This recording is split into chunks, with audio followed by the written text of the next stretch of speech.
Hola, mi nombre es Jimena Victoria Rodríguez Escobar. Hago parte del curso Hacienda Pública. Hago parte del programa de Ciencia Política del SAT Florencia. Mi grupo es el número 16 y en esta oportunidad estaremos hablando del presupuesto departamental, nacional, territorial. Entonces, acompáñenos. La actividad del siguiente análisis está basada en identificar de manera clara y concisa interrogantes que surgen a través de la elaboración y la construcción e investigación de dos temas importantes tales como la estructura del sistema presupuestal territorial y el funcionamiento del sistema de presupuesto público. Algunas de esas preguntas que están identificadas a través de estos dos temas tan importantes que vamos a abordar son tales como ¿por qué el presupuesto es considerado la parte central de la hacienda pública? ¿Qué es el sistema presupuestal? ¿Qué es el sistema fiscal? ¿Cuál es la estructura del sistema territorial? ¿Cuáles son sus componentes? ¿Qué es el plan financiero? ¿Qué es el plan operativo? ¿Qué es el plan generador de proyectos? Y demás temas relacionados con la estructuración del sistema presupuestal. No obstante, también hablaremos de la sostenibilidad fiscal, de la diferencia que existe entre el presupuesto general de la nación y el presupuesto territorial, municipal y departamental. Y finalmente, para ir cerrando este análisis expositivo, hablaremos de cuál es el paso a paso de la planeación presupuestal y cuál es el rol de las entidades y organizaciones que hacen parte de la ejecución del mismo. Así como también expondremos finalmente cuál es el paso a paso que se debe llevar para un plan de presupuesto territorial en el departamento del Caquetá, mediante el ente territorial con el que debemos decidir trabajar. Claro está, estos son algunos interrogantes que se pueden presentar de manera resumida, mas no son únicamente los que se van a exponer. Así que empecemos. Primer interrogante, ¿por qué el presupuesto público es considerado la parte central de la hacienda? Bueno, esto es un interrogante muy importante, ya que es considerada la parte central de la hacienda por dos motivos. La primera, hace parte de las funciones del Ministerio de Hacienda Pública. Y la segunda es porque definitivamente si no hay presupuestos, no hay inversión, no hay ejecución, ni planeación, ni proyección de planes de desarrollo territoriales, nacionales y locales. Entonces el presupuesto por eso es considerado la parte central de la hacienda pública. Si no hay recursos, no hay obras, no hay funciones, nada se puede desarrollar. Ahora bien, continuemos identificando ¿qué es el sistema presupuestal público? El sistema presupuestal público es considerado el instrumento que permite organizar de manera clara a la entidad pública el uso, la planeación y la proyección de los recursos que van a ser utilizados en el desarrollo de un tiempo determinado específicamente anualmente. En pocas palabras, podemos decir que es el instrumento que permite que la entidad pública monitoree, organice y determine el uso de recursos que se van a utilizar, valga la redundancia, en el transcurso del año, tanto gastos como ingresos. Es fundamental también para la hacienda pública, puesto que se organiza, se planea y se identifica la funcionalidad, y así como las reglas que se establecen para la ejecución del presupuesto. Ahora bien, continuamos con la sostenibilidad fiscal. La sostenibilidad fiscal es la aplicación de políticas públicas que permitan manejar las finanzas del pueblo sin poner en riesgo la estabilidad económica y la solventabilidad de las mismas. Es decir, que la sostenibilidad fiscal es la responsabilidad que se tiene relacionada al orden y a los gastos financieros que son de carácter público, permitiendo que mediante políticas públicas se cuide el presupuesto económico. Finalmente, para cerrar esta primera introducción, es importante identificar que el ejercicio presupuestal consiste en la ejecución o el periodo de tiempo en el que se va a ejecutar un proyecto de ley territorial o proyecto nacional o territorial. Generalmente el presupuesto y el ejercicio presupuestal se plantea a un año. Y pues ya sabemos que la sostenibilidad fiscal tiene la objetividad y el principio de velar por el bienestar de la economía del bien público y de los recursos públicos, tanto así que tiene el principio de poner los intereses generales sobre lo particular y proteger el bienestar económico de la ciudadanía. Entonces, podríamos decir que esta es la importancia del ejercicio presupuestal dentro de la dinámica de la sostenibilidad fiscal, argumentando que para que haya una buena aplicabilidad de los recursos públicos, también debe existir un buen ejercicio presupuestal claro y conciso que permita identificar los periodos de tiempo en los que se va a determinar el dinero. Bueno, el siguiente tema del que vamos a hablar son de los principios del sistema presupuestal colombiano. Según la Ley 38 de 1989, Ley 179 de 1994 y Ley 225 de 1995, los principios del sistema presupuestal colombiano están divididos en 9 artículos. Hacen parte del capítulo 2 y están conformados igualmente por 3 parágrafos. Recalcando que todo esto está plasmado en el Estatuto Orgánico de Presupuesto. Entonces, a continuación vamos a hablar detalladamente de cada uno de ellos, en qué consisten y cuál es su importancia. Bueno, los 9 principios plasmados en el Estatuto Orgánico de Presupuesto son la planificación, la anualidad, la universalidad, la unidad de caja, la programación integral, la especialización, la inembargabilidad y finalmente las dos más importantes, que la coherencia macroeconómica.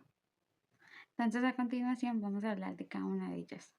Bueno, en el artículo 13 del Estatuto Orgánico de Presupuesto encontramos el principio de planificación, el cual nos indica y hace referencia a que el presupuesto del Plan General de la Nación debe estar concurrente o concreto o coordinado con lo estipulado en el presupuesto del Plan de Desarrollo Nacional, Plan de Inversión, Plan de Operación o también llamado Plan Operativo y Plan Financiero y Plan Anual de Inversiones. Entonces, eso es lo que nos dice este primer principio de planificación, que este presupuesto que está plasmado en el presupuesto general de la Nación debe ser coherente y congruente con lo que está estipulado en los demás planes mencionados anteriormente. En el artículo 14 encontramos el principio de anualidad, el cual hace referencia a que el año fiscal inicia del 1 de enero hasta el 31 de diciembre, lo que quiere decir que después de esta fecha del último día que quería ser el día el 31 de diciembre, donde termina el año fiscal legalmente, no se pueden asumir ningún tipo de cargos sin excepción alguna, ni se pueden tomar medidas ni nada por el respecto, porque el año fiscal termina el 31 de diciembre.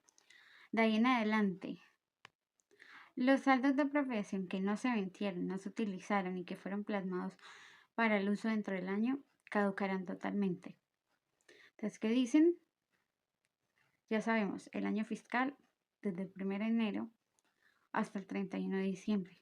Si en ese lapso de tiempo, que es un año completo, no se utiliza todo el presupuesto o no hay acciones o no es necesaria la asumancia o el hecho de asumir estas acciones o estos puestos, ese dinero, esos recursos quedan totalmente inhabilitados. Nadie puede asumir cargos, se pierde esa parte del presupuesto porque sencillamente ya finalizó el año fiscal. Bien, en el artículo 15 encontramos el principio de universalidad, que es aquel presupuesto que estará estipulado y conformado durante el año fiscal. Como lo mencionamos anteriormente, el año fiscal inicia el 1 de enero y finaliza el 31 de diciembre. Tanto así que en el principio de la universalidad, este dinero estará utilizado para gastos públicos vigentes en la política del año fiscal. Mas no podrán utilizarse por ningún motivo, ninguna organización o institución podrá utilizar este presupuesto para efectuar gastos públicos fuera del año fiscal, ni tampoco podrán transferir crédito alguno. Entonces, el principio de la universalidad nos habla de que es el presupuesto que se va a manejar para gastos durante el año fiscal, que es aproximadamente un año, como su nombre lo dice, inicia el 1 de diciembre, inicia el 1 de enero y finaliza el 31 de diciembre, y a partir de ahí nadie podrá gastar ni un solo peso, ni una sola transferencia, porque estarían incumpliendo la norma. En el artículo 16 encontramos la unidad de caja, la cual nos indica que con el dinero recaudado de rentas se utilizará para el pago oportuno y autorizado de proposiciones del presupuesto general de la nación, lo que quiere decir que lo que se recoja en rentas será destinado para lo que las proposiciones o el pago de las mismas, pero que éstas sean autorizadas. Si no son autorizadas, no se puede utilizar el dinero de rentas. En el artículo 17 encontramos el principio de programación integral, la cual hace referencia a que todo sistema presupuestal debe tener claro el nivel de inversiones, la funcionalidad y los requisitos necesarios para la construcción y ejercicio de la aplicación de las normas vigentes. En pocas palabras, podríamos decir que es necesario que cada sistema presupuestal tenga presente cuáles son sus requisitos, sus funciones y cuáles son el plan de inversión y gastos que debe tener en cuenta para ejecutarse mediante lo estipulado en las leyes y normas vigentes. En el artículo 18 encontramos la especialización, la cual habla de que todas las apropiaciones deben ser aplicadas directamente al órgano y la institución debidamente según el orden en que hayan sido estipuladas, recordando siempre y cuando que también debe tenerse en cuenta su objetivo, su función, y para que se puedan ejecutar se deben ir presentando de manera programada, es decir, que se programa debidamente según lo estipulado.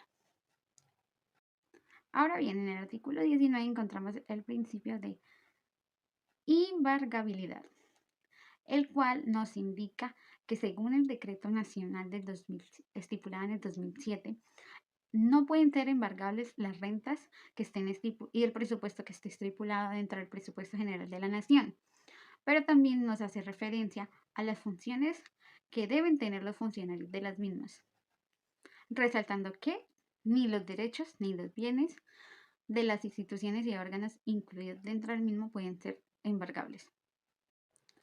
Tanto así que nos dicen que el pago a las sentencias en contra de organismos de las cuales se encargan los funcionarios competentes debe hacerse respetando la dignidad y los derechos de los mismos y en los plazos estipulados determinadamente.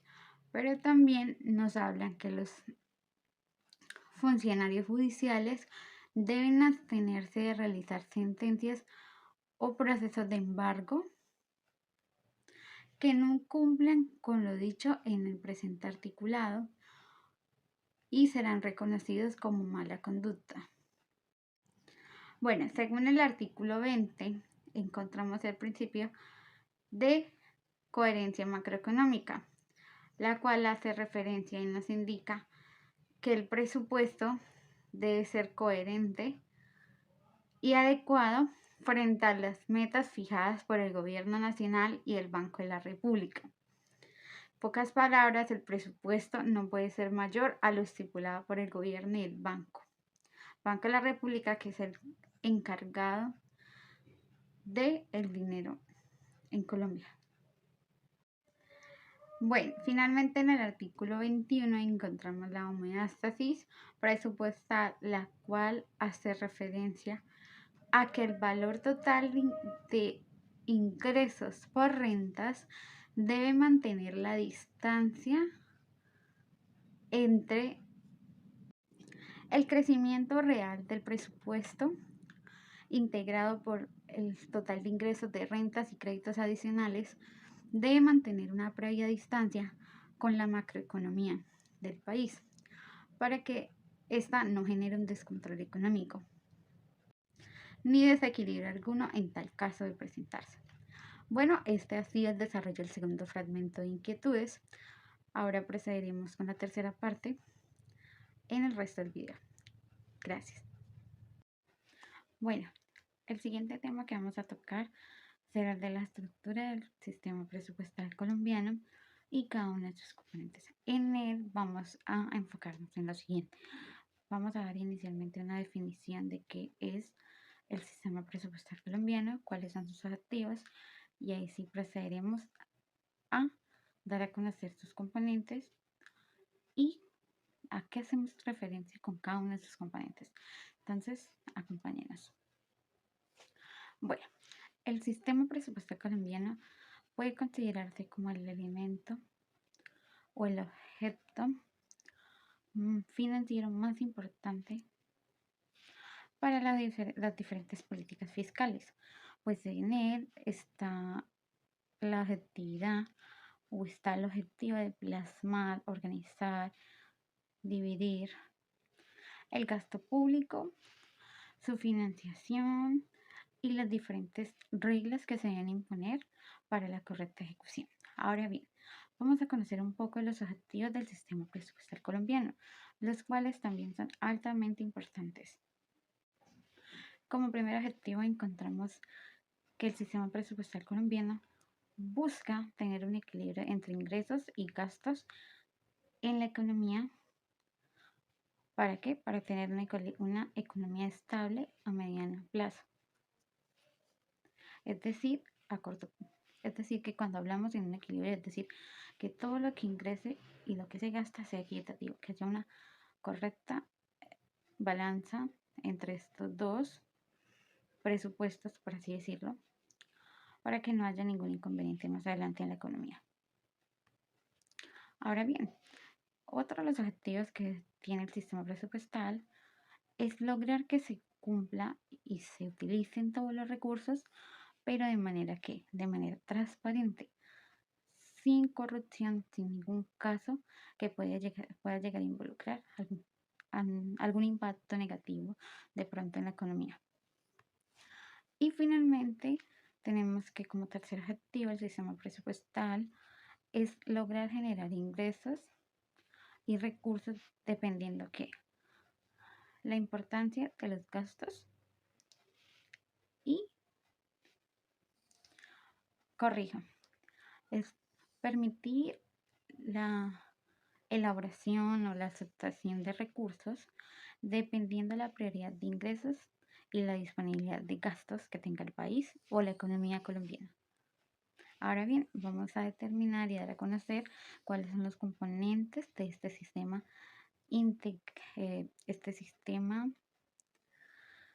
presupuestal colombiano.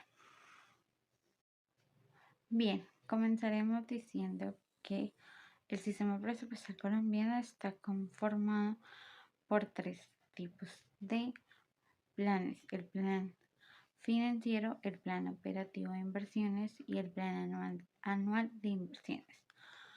Bueno, comenzaremos hablando del plan financiero, el cual hace referencia al instrumento de planificación y gestión financiera del sistema presupuestal público, el cual está estipulado a mediano plazo. Bueno, hablaremos un poco de este plan financiero, cuál es su objetivo y también conocer qué relación o qué importancia tiene. Bueno, el plan financiero es aquel plan que tiene el objetivo de previsionar ingresos, gastos, déficits y todo lo que tenga que ver con la economía a mediano plazo en relación a lo estipulado en el Plan Nacional, en el Plan Anual de Cajas y de Políticas Financieras. Bueno, también es importante recalcar en este punto que el plan financiero se escoge por medio del COPEX. Se escoge, o bueno, es elaborado por el CONFIS, que es el Consejo Superior de Política Fiscal. la cual se presenta ante el Congreso anualmente y se debe presentar antes del 10 de diciembre de cada año. Sin embargo, también hay puntos importantes que recalcar, tales como es aquel plan que se trabaja con el Ministerio de Hacienda Pública y Crédito Financiero con el objetivo de ser presentado ante el Congreso de la República. Ahora bien, para poder construir un plan financiero, debemos tener en cuenta 5 pasos, los cuales son: primero, un diagnóstico, un pronóstico, una ejecución de metas, la planificación de los recursos, la ejecución y finalmente la evaluación. Como características principales del plan financiero se encuentra de que es capaz o tiene la capacidad de generar ingresos públicos, de reconocer la capacidad de endeudamiento, la capacidad extemporánea de ingresos, así como también la gran proyección de gastos financieros y finalmente, y no menos importante, la ejecución de proyectos. Bueno, ahora vamos a hablar del plan anual de inversiones. Bueno, como su nombre lo dice, el plan anual de inversiones tiene la característica de ser el instrumento financiero en el cual se plasman las inversiones que se han aplicado o obtenido del Plan Nacional de Desarrollo con las diferentes formas de financiación que, como ya lo mencionábamos anteriormente, están plasmadas en el plan financiero. Ahora bien, el plan de inversiones anuales es el encargado de señalar proyectos y dividirlos mediante sectores, población, empresas, instituciones y también diversos programas que hayan estado inscritos al Plan Nacional de Desarrollo. Ahora bien, el presupuesto de inversiones anuales es elaborado por el Departamento Nacional de Planeación, quien es el encargado de trabajar junto con el Ministerio de Hacienda y Crédito Público el registro y la aceptación de los proyectos que previamente ya deben estar inscritos en el Plan Nacional de Proyectos, Banco Nacional de Proyectos. Y finalmente vamos a hablar del presupuesto anual, o también conocido como Plan General de la Nación.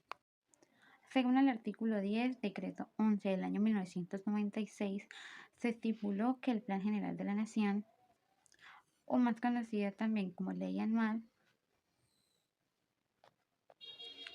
sobre el Presupuesto General de la Nación, es el instrumento, en pocas palabras, que es el instrumento mediante el cual se busca alcanzar y ejecutar no solo los objetivos, valga la redundancia, sino que también las metas que se esperan alcanzar mediante el Plan General de la Nación, las cuales se desarrollarán mediante la ejecución de recursos propios para el funcionamiento de la economía. Dentro de esos objetivos se encuentran el aumento del nivel de la economía a largo plazo, la desestabilización de bajo ingreso y también encontramos la estabilización económica y la distribución del ingreso. Antes de ir cerrando esta parte tan importante, es importante reconocer que el Plan General de la Nación tiene dos componentes, un componente de ingresos y un componente de gastos, los cuales por ley y por principio de equidad e igualdad del sistema presupuestal colombiano no puede ser mayor. Establecido en el Estatuto Orgánico debe ser del mismo valor. ¿Qué podemos decir de esto? Es decir, que el presupuesto de ingresos y gastos debe ser el mismo, debe ser equilibrado, equitativo. No podemos tener una economía en donde haya más gastos que ingresos. O por el contrario, algo sucedería, algo estaría mal, no estaríamos perfectamente sin corrupción si tuviéramos más niveles, un nivel alto de ingresos, pero un nivel muy bajo de gastos. Muchas gracias. Ahora vamos a presentar la diferencia entre el presupuesto general de la nación y el presupuesto territorial. Bueno, la diferencia que existen entre estos dos términos es sencilla, no es muy extensa ni tampoco muy amplia, pero sí es importante, porque mientras que el Plan General de la Nación tiene la finalidad de alcanzar las metas plasmadas mediante el Banco de la República con la asignación de los recursos públicos para el funcionamiento de la economía en todo el país, el plan territorial, como su nombre, y territorial y departamental, las dos. Como su nombre lo dice, departamental únicamente el departamento. ¿Y cómo se ejecuta? Por medio del plan de regalías. Un proyecto que busca que se le brinde el presupuesto suficiente para la ejecución de obras y proyectos en el departamento. En el caso nuestro, en el departamento del Caquetá, el plan de regalías. Mientras que en el territorial hace parte y tiene relación con el nacional, como su nombre le dice, territorio, es decir, todo Colombia. Aunque podríamos decir que eso suena nacional, pero realmente no es así. El territorio es todo el departamento del Caquetá. Municipal, solamente Florencia. Los recursos que van a ingresar al municipio de Florencia y territorial al departamento del Caquetá en general. ¿Para qué? Para ejecutar obras, para que se ejecuten proyectos, se implementen programas y demás. Entonces la diferencia es clara y concisa. Mientras que uno es el encargado de entregar el presupuesto económico de todo un país para las diferentes organizaciones, entidades, proyectos que se van a ejecutar durante todo un año, en determinado, que como sabemos se realiza mediante pues, la presencia de algún mandato, buscando que siempre el equilibrio, la transparencia en el uso de los recursos y lo más importante, el crecimiento económico. Entonces, mientras que el Plan General de la Nación se encarga de esto, el Plan Municipal, de Desarrollo Municipal y de Desarrollo Territorial, se encargan, como su nombre lo dice, ya vuelvo y lo repito para no repetirlo, es el encargado de cada municipio, de cada departamento, de solamente ese departamento. Entonces, si al departamento del Capital le llegan mediante el plan de regalías, vamos a colocar una cifra que no es exacta, pero vamos a suponerla, un ejemplo de 250 millones para ejecución de proyectos y planes. Eso es el plan territorial. Encargarse de que esos proyectos sean ejecutados de la mejor manera, de la manera transparente, que se vean las obras y que se ejecuten los programas. Sí, entonces, bueno, esto ha sido todo por hoy y en el desarrollo de este ejercicio expositivo. Espero que les haya gustado. Muchas gracias por el apoyo y estos son temas muy importantes que como politólogos de información deberíamos tener muy claros y también ser veedores de la ejecución de los mismos. Muchas gracias.